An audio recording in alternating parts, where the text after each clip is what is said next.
Здравейте, приятели! Добро утро! Съм тук, с отворено сърце, пред нашия любящ Бог, благодарен за този ден, който Той ни даде.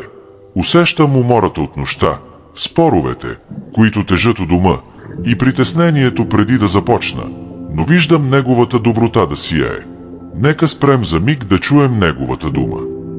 В 1 Царе 8, 6:1 пише: Нека сърцата ви да са напълно с Господа нашия Бог.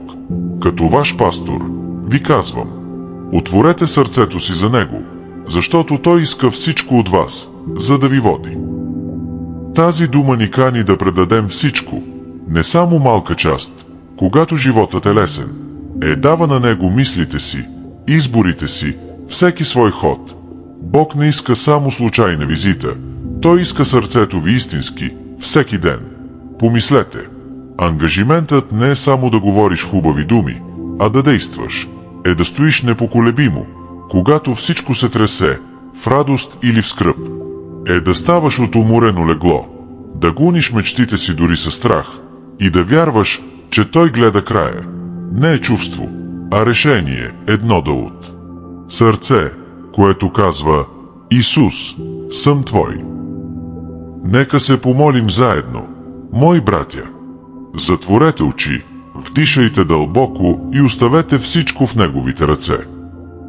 Отче небесни, идвам с благодарност, молейки Твоята сила, която не изоставя. Благодаря за Исус, който ми отваря пътя.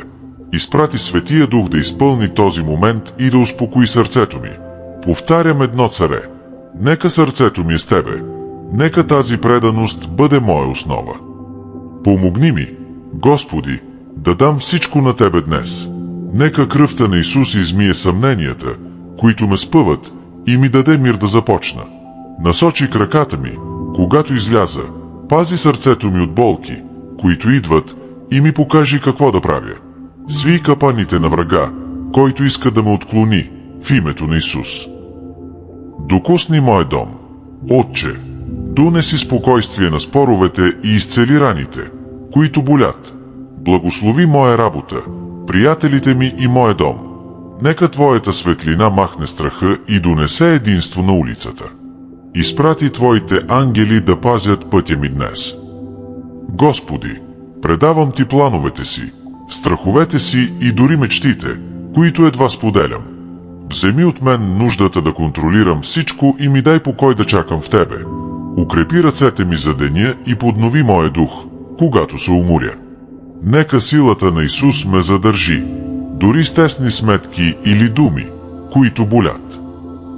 Предавам Ти, Боже, нощите, които ме разтърсиха, и дните, които ме спряха. Вземи моя живот, моето бъдеще, моите сълзи и ми дай нов старт. Нека усетя Твоята любов да ме държи, дори когато сгреша. В силното име на Исус се молим. Амин. Благодаря Ви, че се молихте с мен. Хора добри, ако усетихте Бога да ви приюти, напишете амин в коментарите или ми кажете какво искате да видите после. Абонирайте се за канала, активирайте звънеца и получавайте повече благословии. Нека мирът на Исус ви води. До скоро!